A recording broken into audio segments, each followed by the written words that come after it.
Hello.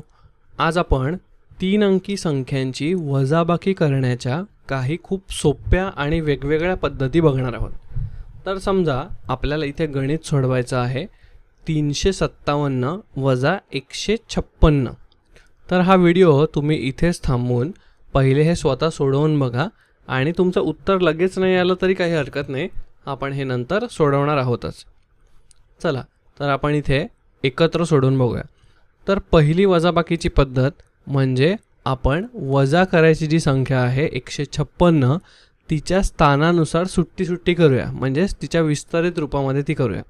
आणि 156 म्हणजे काय, तर 100 आणि 50 आणि 6, म्हणजेच आपण इथे अशा प्रकारे करू शकतो की 357 वजा 100 वजा 50 आणि वजा 6. सांगा बरं, याच्यामुळे गणित सोपं झालं की नाही? जर आता आपल्याकडे 357 असतील आणि त्यातून आपण 100 पहिले वजा केले तर उरतील 257.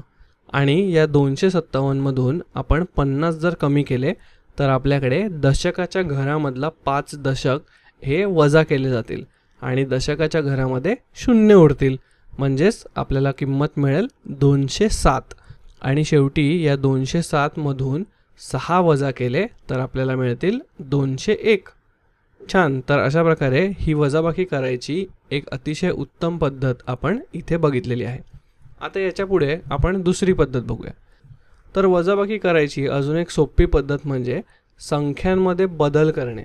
म्हणजे विचार करा, 156 वजा करायचे आहेत, पण त्याच्याऐवजी जर फक्त 150च वजा करावे लागले असते तर किती सोपे झाले असते, नाही का? आणि गणिताचा एक नियम आहे की जर तुम्ही दोन संख्यांमधून समान अंक वजा केला तर त्यांच्या उत्तरातील फरक हा बदलत नाही, तो तंतोतंत सारखाच राहतो. म्हणजे आपण इथे बघूया की आपण दोन्ही संख्यांमधून 6 वजा करूया. तर 357 वजा 6 हे जर आपण केले तर 7 एकक जे शेवटचे आहेत त्यातून 6 जातील आणि 351 उरतील.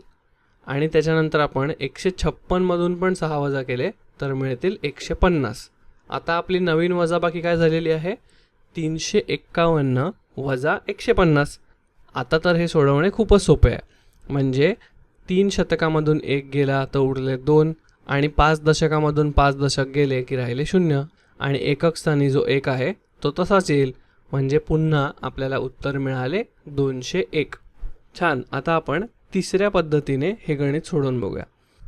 तर या पद्धतीमध्ये आपल्याला 156च्या ऐवजी त्याच्या जवळची सोपी संख्या शोधायची आणि ती आहे 156च्या थोडं पुढे गेल्यावर मिळणारी 160 ही संख्या. तर समजा आपल्याला 160 वजा करायचे असतील तर आपण काय करू, तर आपण त्यासाठी दोन्ही संख्यांमध्ये पहिले समान अंक मिळवूया.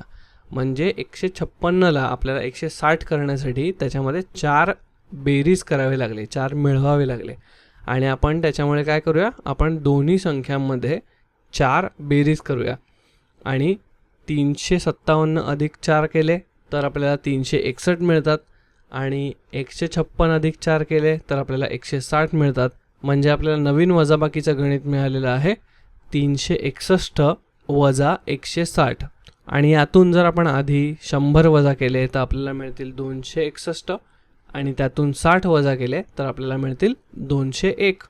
छान. तर आपण इथे आज शिकलो की वजाबाकी करण्याची कोणतीही एकच अशी पद्धत नसते, तर संख्या कशा आहेत त्यानुसार आपण वेगवेगळ्या पद्धती वापरू शकतो. आणि आता तुम्ही सुद्धा काही उदाहरणांचा अशा प्रकारे सराव करून बघा.